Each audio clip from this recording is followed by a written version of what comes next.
G tunta wherever preceded by a vowel, it is the answer, the apt lahadi. Kasi lata isi mo sa sigari puta isi ke kelang dam mesen. Sa karbitum a u o u ba o jadi do open open do open do long le cop chalk walk de sok ba ke lete po o ending po cho wo uso o jadi do. Tonon la alang li pu bangke ni li kari dan teke tingke la I ingraji I pen budana de I pa prang lote kali u lep nam ki wang ji next ki wang ji u bloteng tek I si chonang ji ki u ki I dita che don du no la tema aga pre ba ke lo ki e I o yu ang bong la u le wang lote a hok lo I kapichu siganang i pu amne ko solo ne matha thagri la pu du pi ko do ta di ha la se ni liga matha dam separate nang ila da la se ki e gi chunang ye dum ki I gi chunang ye dum ne do adim do ki up ki I dai ki I la ke ai nang po ta ha seta ki o la mana aga pre do la kali open apa en kilo open apa en kilo la bangso pa me son te doi bom lang la eli tum lusuni pe ap da dolang la se ang bong lom pini lang su ju na po da me che tong blo de eli tum apu chu pa keng thu nang la bang ke to churu i lo pu tho de li dam thu lo nang la ke thiang teron alang li ben aju lo nang la relationship da relational Metaphysics of Karbi, a decolonial inquiry into indigenous epistemologies against museumification. Alam thida nilida akimi sonsi nang naklo nili phanta sida kadu ove presenters bata nili ke chunari kang tung la pulo la technical alam the abang henali tum than dia simiji athema technical ubulo te ala kaju tum da alam the yong se ilitum buji je bulo te aju te khatet po tonali phansi upload pilo la minute clip ho please keep the time. Good morning everyone. Nili karbi malo muthe nonson la chair nei pu teng nili alam ka han lukmen ge thanu ne dat po thema alam ma si the relational metaphysics of Karbi, the colonial inquiry into indigenous epistemologies against museumification. That's a museum bukan nutin na chini lo and decolonial buke it's so nang thanik po it's a theoretical perspective di non colonialism against ko somsi ilitum mithang phan charja bima po Sejan, bear with me. I'll be speaking in English. Pardon. So, Karbi, everyone, to chair, delegates, colleagues, and all present, I would like to begin my presentation with a quote by Ludwig Wittgenstein, a leading figure in analytic and linguistic philosophy, who famously wrote, "The limits of my language mean the limits of my world," which begs the question, if the Karbi language is rendered a static artifact by modern institutions and mainstream archives, Wittgenstein would have surely suggested that the world accessible through the language is being restricted or closed off. So keeping that in mind, there are certain things which we have not developed in Karbi, so it's impossible to talk about certain abstract things. So relating this to yesterday's panel, where we learned about abstract thinking, history, and relationality, seemingly all different topics, but it all converged because we live in a day and age of entanglements. So there are certain things we may lack in our language, which does not mean that we cannot proceed. We have to invent the culture. We have to invent ourselves.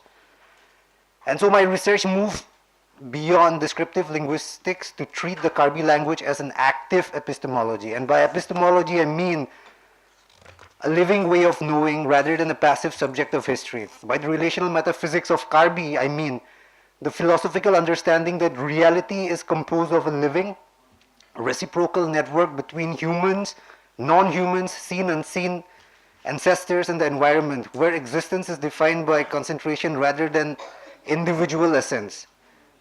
Here I seek to operationalize a decolonial apparatus that shifts our focus from colonial or dominant structures, view from above to an indigenous view from within.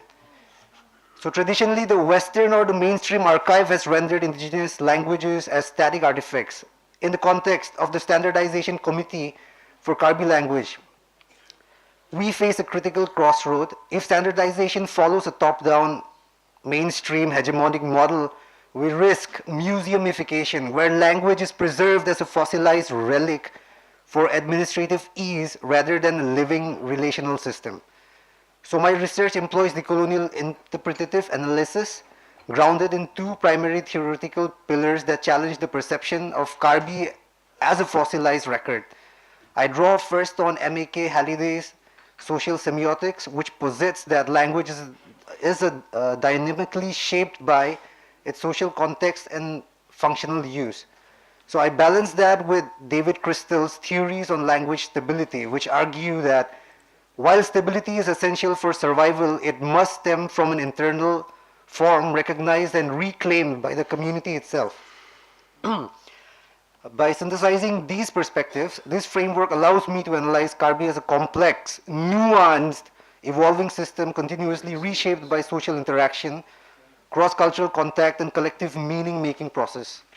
So my analysis of the view from within explores Karbi's intricate phonological and morphological systems as sites of epistemic sovereignty, where speakers resist external linguistic impositions through the very structure of their speech. For instance, the Karbi prefixing system functions as more than a grammatical marker for possession. It actively situates the speaker within a complex web of social and ancestral relationships. Similarly, the phoneme inventory and vowel harmony represent the sonic resonance, a lift auditory resistance against the flattening effects of mainstream phonetics. Consequently, any movement towards standardization must be handled with care and understanding of the Karbi heritage to ensure these vital nuances are not sanitized or erased in the pursuit of simplified orthography, preserving the linguistic depth that defines the community's identity. So by transitioning to an interpretative modality, Karbi semantics can be understood not merely as linguistic structures, but as a framework for lived reality that fundamentally disrupts the mainstream archival impulse. Central to this is a nonlinear temporality. So I suppose people are understanding what I'm saying. It's not that hard. So temporality, wherein the past functions as a dynamic, contiguous presence that actively informs contemporary social and ritual interactions rather than existing as a fossilized point on a chronological timeline. So this temporal fluidness is mirrored in the community's spatial orientational markers, which embed kinship and social positioning directly within the physical landscape of Karbi Anglong, effectively collapsing the distinction between geography and identity. The adaptation of Sino-Tibetan and Tibeto-Burman linguistic roots facilitates an environmental linkage that posits the individual and the ecosystem as an ontological unity. So these relational semantics expose the conceptual limitations of the Western mainstream archive, which by lacking the necessary categories to articulate such profound interconnectedness often inadvertently contributes to the museumification and fragmentation of indigenous knowledge system. So to understand the stakes of my research, one must examine global precedents of cultural revitalization, such as the Ainu of Japan, the Wampanoag of North America, and the stolen generations of Australia. These communities have increasingly turned to institutions like the Upupoi National Ainu Museum, Historical Archives, and the Australian Institute of Aboriginal and Torres Strait Islander Studies to reconstruct, in quotes, sleeping languages and reconnect with lineages systematically severed by the state. However, while these institutions can act as vital nurseries for reclaimed lores, they also present a nuanced danger. If standardization follows a Western or mainstream top-down model, it risks museumification, a process where a language is fossilized into a static object for observation rather than a living tongue for communication. So the goal must be to move the living museum concept out of the archives and back into the heartbeat of the community itself. Because India is often cited as having the highest number of endangered languages in the world, UNESCO's Atlas of the World's Languages identifies over 190 endangered languages in India, and linguistic experts estimate that roughly half, at least 64 to 100, are located in the northeast. Arunachal Pradesh is the most critical hotspot with over 36 languages listed as endangered. Manipur and Assam follow closely with languages like Aimol, Tarao, and Taipak facing severe threats. So in this concluding section, the research frames standardization as a critical site of epistemological friction where the pursuit of linguistic stability meets the complexities of cultural identity. The efforts led by the Karbi Anglo Autonomous Council, the Center for Karbi Studies, and the Standardization Committee must transcend administrative convenience, prioritizing instead a model of indigenous relationality. Our findings argue for a standardized orthography characterized by radical flexibility or structural porosity, a system capable of sustaining the language's inherent philosophical depth rather than stripping it away. The goal is then to ensure the stabilization that it does not inadvertently lead to museumification, rather it would facilitate the transmission of an authentically indigenous form that is both pedagogically viable and a living active epistemology. Thank you. Choro lo thea. Te bang so buthak. Mani pen inut bahini pen pini kajuji tumdu pulo te thi het pen aport pig lo kajuji pen.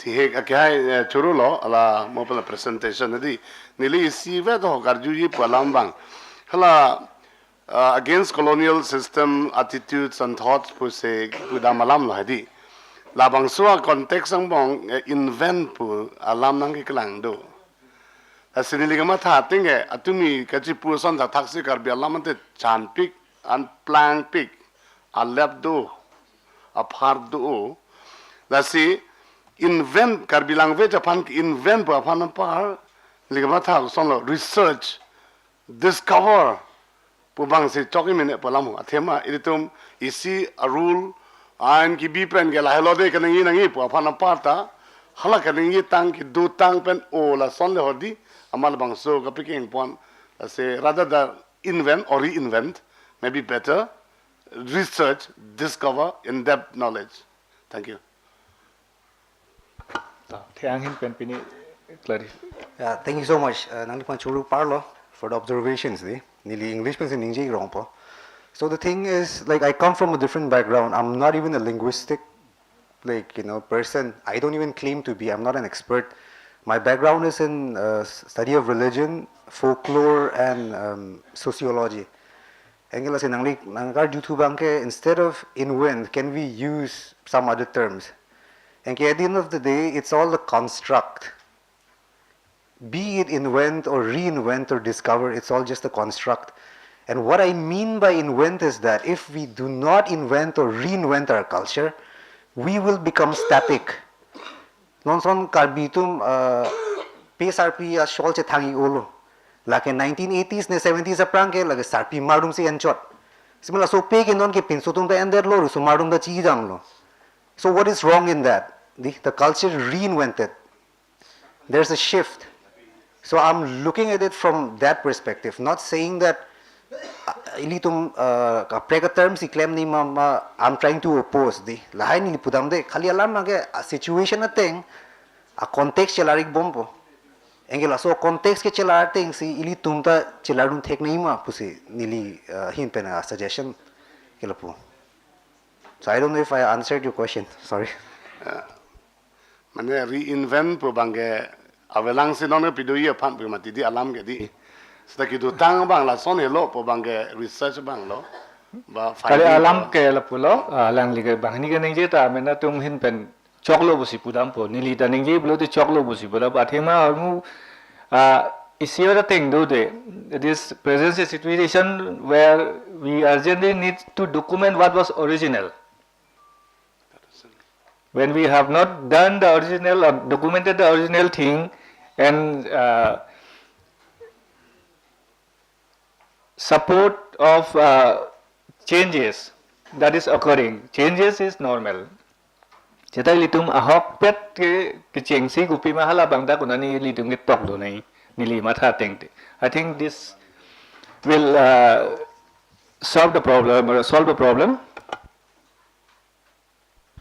Chairman sir, nili non hejong alang li paper ke samita puthak lam thi arjuing tu karju tu alam ke ili tu malong ke dotang apo harmu ke koson sik invent po. It's in abundance, man. We have already the PSRP, PECOC, Kachi another chapter, and Kaching Thang is another chapter. Kaprek do. Lasi nilimopen langbom lo nili ninja jedani palo because I'm underqualified. Nili tumke macher tum nili tumke osomar pencil lam chinki chithanang yetum nili tumke lahai lam athui lama chu nil tum chini ne sita me nili thekdam nong lo mopen nangli ki ningji dam laman bang ke nangli ang tan pen nang ke rong si ke wang lo. Suppose you are already westernized and the western trend has been involved in this presentation. Sir, let me interrupt you, sir. Okay, we are not here to be addressing those things there, sir. Nalipan, with all due respect, Really, ang sana di anu kupi tinda man westernized at lo ang lambang ya context. Pini pinso tum kupisi long penchi ni pada context. Nili ke pudam de jeli tum long ajada hormuta vi pudam de. de kapre ka tuwa na si damjui nang naglo language belongs to all of us whether literate or illiterate. And I'm so sorry to interrupt, Chair. But then the thing is, if you can see this is what I made when I was outside.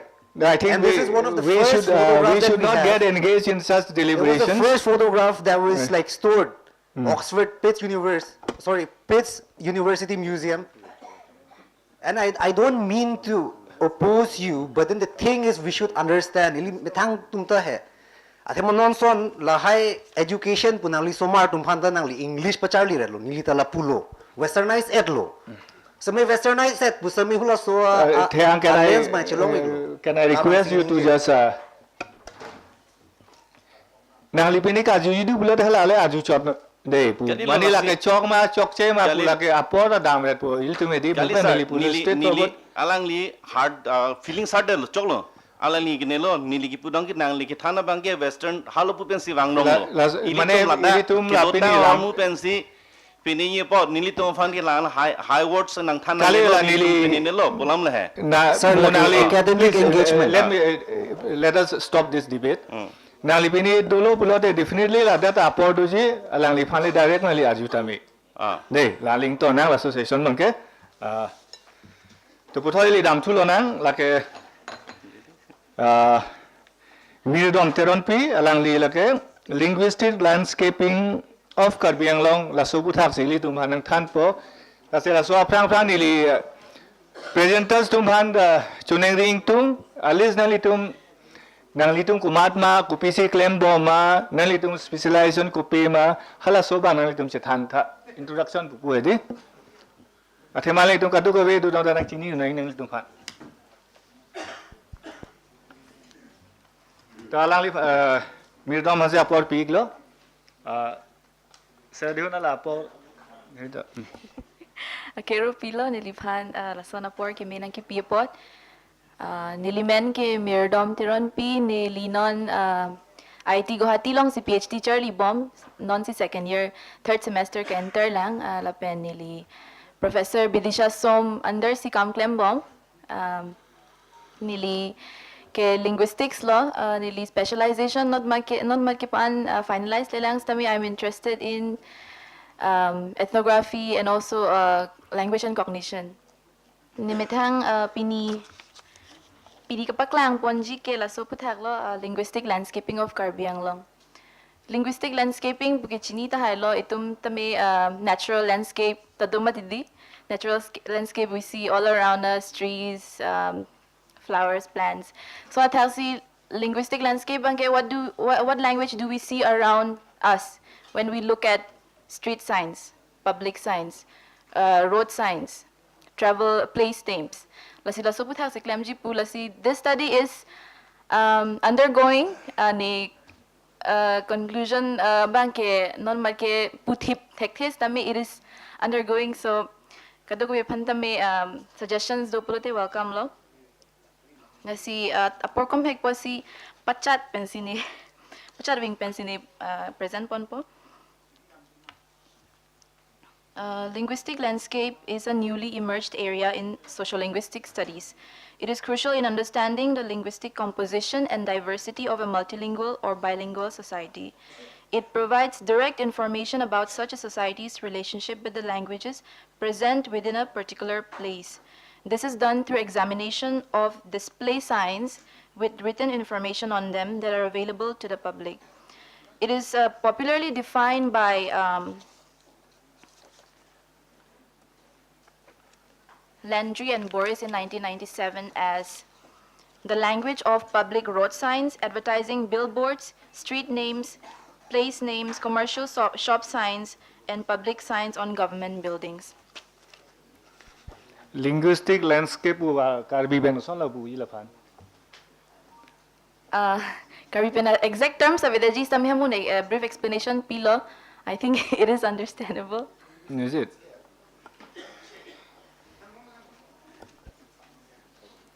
So can I proceed? Yes, okay. Given the root meaning of the word landscape from Dutch landschap, which refers to painting representing an extensive view of natural scenery, linguistic landscaping adopted this etymological meaning to denote a linguistic scenery. Gorter adds in 2006, the language signs in the cities can be taken as the literal panorama a spectator will see when walking the streets, but the same view reflects somehow the language composition of the inhabitants of the society. A society with multilingualism usually contains languages competing for power, visibility, and positive perception from different language users. Often the language spoken by the majority is mostly predominant in public signage, with the minority language not as visible to be used. Linguistic landscaping in this context assists in supplying information of its effectiveness and impact on actual usage. However, more than a reflection of language planning and policy implementation, linguistic landscape can reveal covert ideologies that users may have towards certain dialects, cited in Hollet et al. 2012. Moreover, the language used in signs can have an influence on how users perceive and use different languages. Hupner explains it this way. Government signs are a reflection of the overt language policies of a given state. Meanwhile, private signs and advertisements are a manifestation of the covert language policy of a community and may display the grassroots cultural identity and aspirations of its members. Taking together both types of signs, that is, government and private signs, as tokens of linguistic landscaping, they provide evidence for the relationship between language and its users. These are some related studies that I have mentioned in my analysis as well. GM et al. In particular, in their studies in 2025, emphasize on the spread of English in signage across Northeast India, taking a popular town in Karbi Anglong to argue for the same.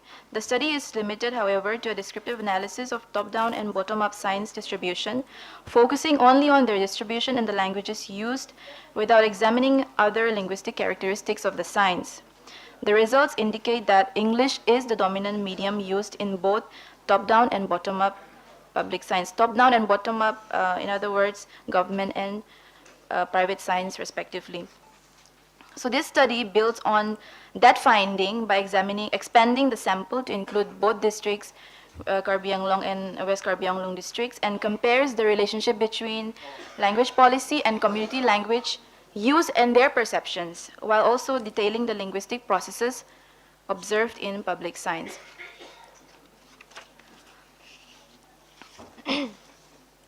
So this paper focuses on comparing the languages used in public signage in and around different places in Karbi Anglong. It includes several semi-towns from West Karbi Anglong, such as Hamren, Baitalang Sodongka, and also Dipu from Karbi Anglong District, Dipu and Dokmoka. It includes the study aims not only to present the languages used, but also to analyze the characteristics of the signs and the linguistic processes such as translation, transliteration, code mixing, or switching that are observed. It also concisely discusses ideologies and attitudes of language users towards the choice of language in the linguistic landscape as a whole.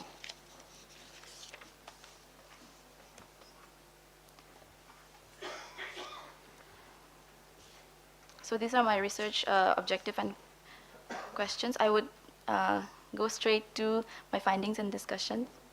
So these are the units of analysis.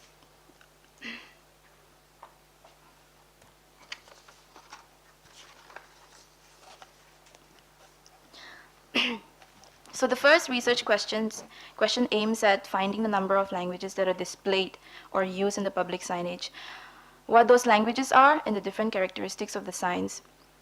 The results of the number of languages used in both the districts are shown here in the table. It shows that in West Karbi Anglong district, over 46.75% of the signs only use one language, while about 40% use two, and other remaining use 3 or more languages. On the other hand, in Karbi Anglong district, more than 60% of them use again monolingual signs, while 29% have bilingual landscapes, and only 10% use more than 2 languages. So bilingual use in signs appears to be more predominant in West Karbi Anglong district than Karbi Anglong district.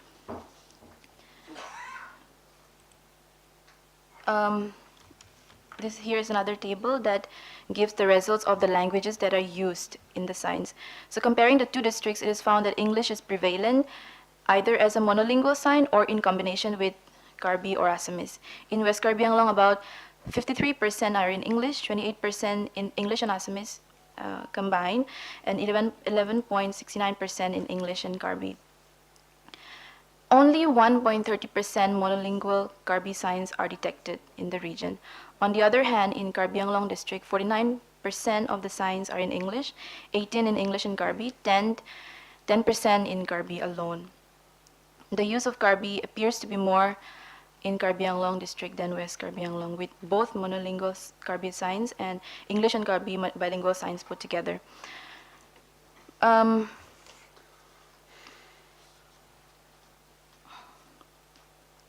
So the difference between the signs from the two districts is not very significant. In terms of English being used in monolingual signs, the difference is very little, about 3.67%. However, calculating the presence of English and monolingual, bilingual, and trilingual signs together, about 94% of the signs in West Karbi Anglong and 85% of in Karbi Anglong districts contain English or English monolingual, put together.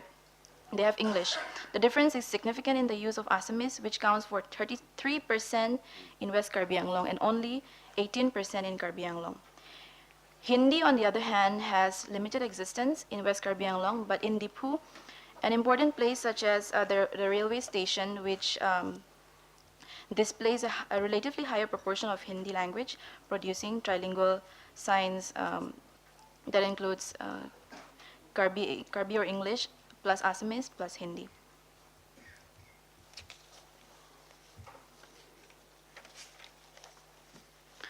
So in both districts, these are some picture examples. In both districts, the significance and high presence of English is visible from the findings based on the survey. So I have also, along with the collecting picture data, I've also collected, I've also done a small survey with 35 respondents. So based on this survey, I found that over 94% of them speak and 97% read and write English. So the importance of this international language is seen particularly in the domain of education or workplace, with 91% of the respondents choosing English. Assamese, on the other hand, is predominantly used in market context, with 85% of survey respondents reporting its use, followed by Karbi.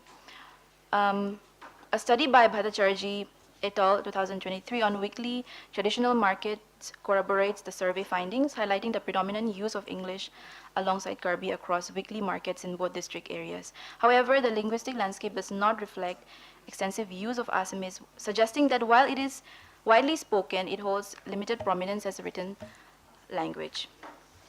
Now proceeding, so this is what I've discussed.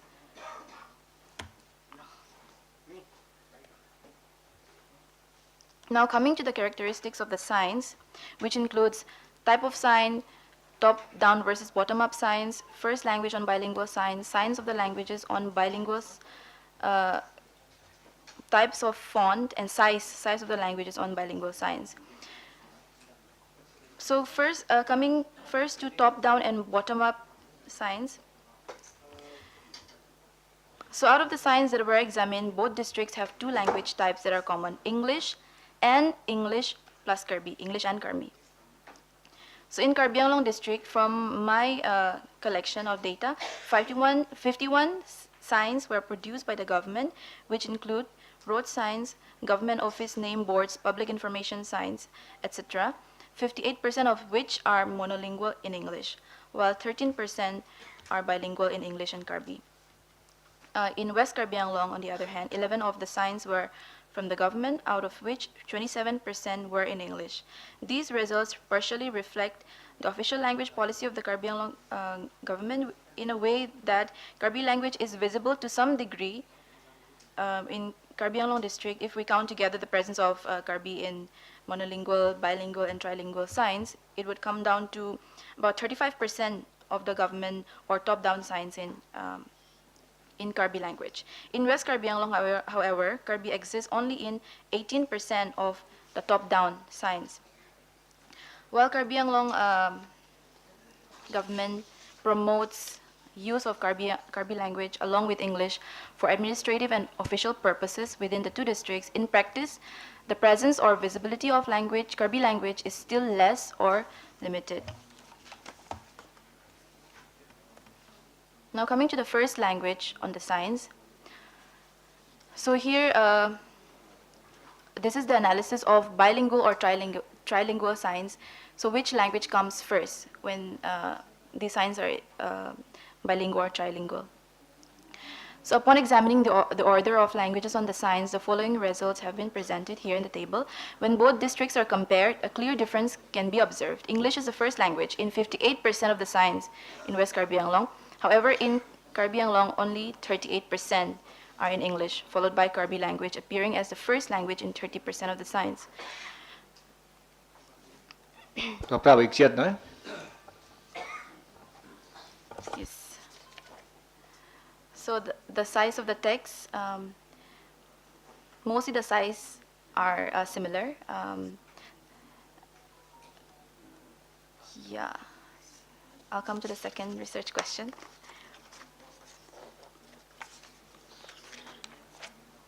So the second research question has to do with what linguistic processes can be observed.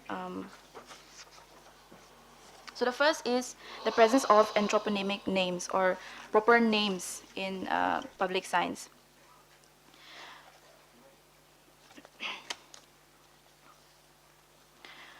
So in this study, many public signs with the presence of proper names are observed, and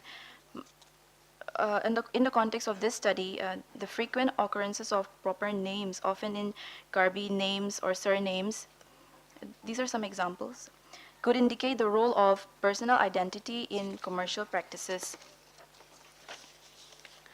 The anthroponymic shop names offer a symbolic function in a way to index ethnic identity.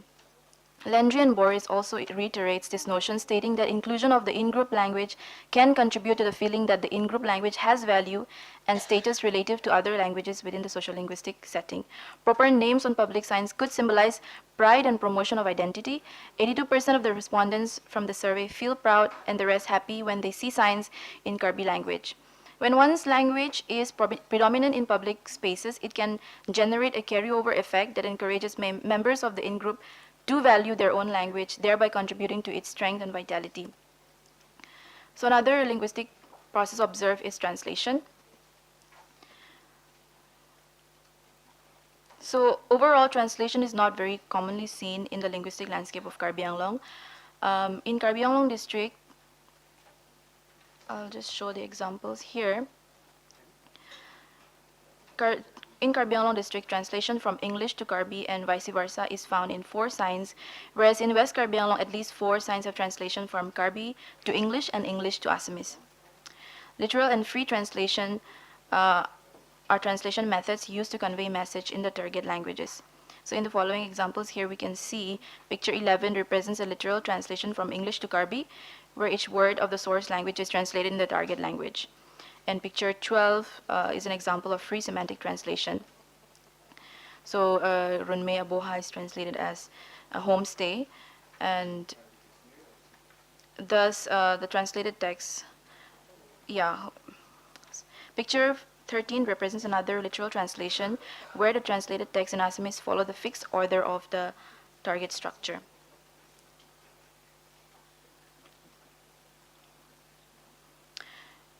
In West Karbi Anglong, it is interesting to see Assamese to English untranslated text in signs. Since Please conclude.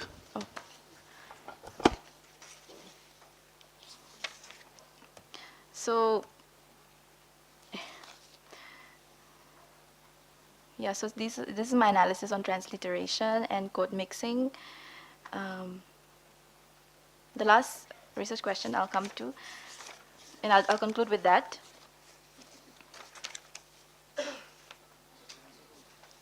So the survey that was conducted showed that respondents are clearly aware of the prominence of English. When asked about their preference or choice of language, 82% favored Karbi along with English, suggesting that this combination makes signs easier to understand. Here are some graphs that I'm showing. So although the majority of the respondents feel pride in the use of Karbi, as stated before, and think that visibility of Karbi in linguistic landscaping would help survive the language, English is still perceived as necessary by more than half of them.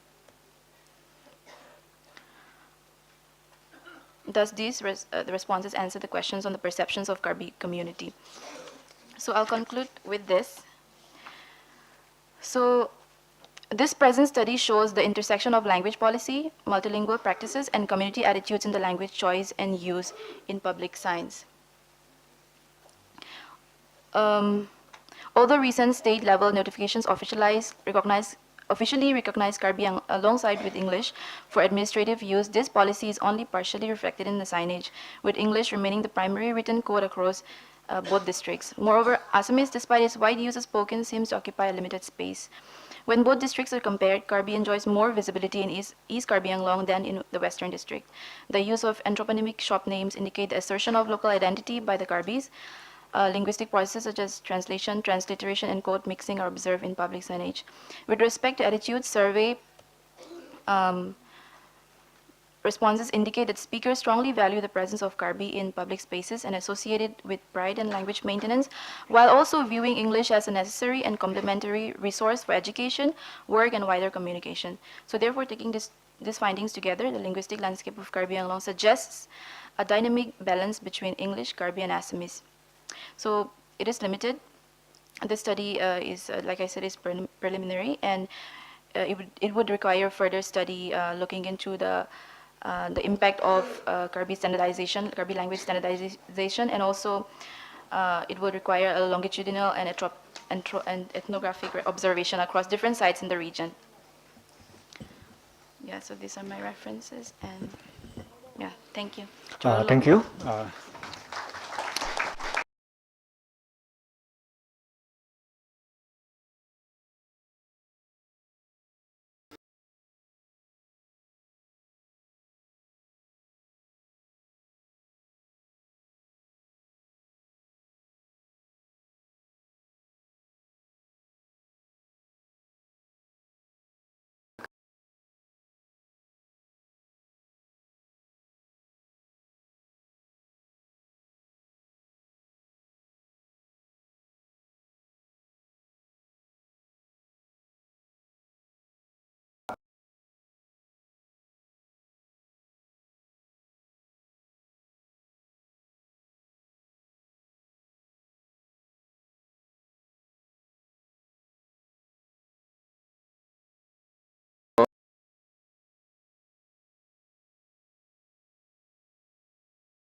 Akimi, Akimi, assistant starts.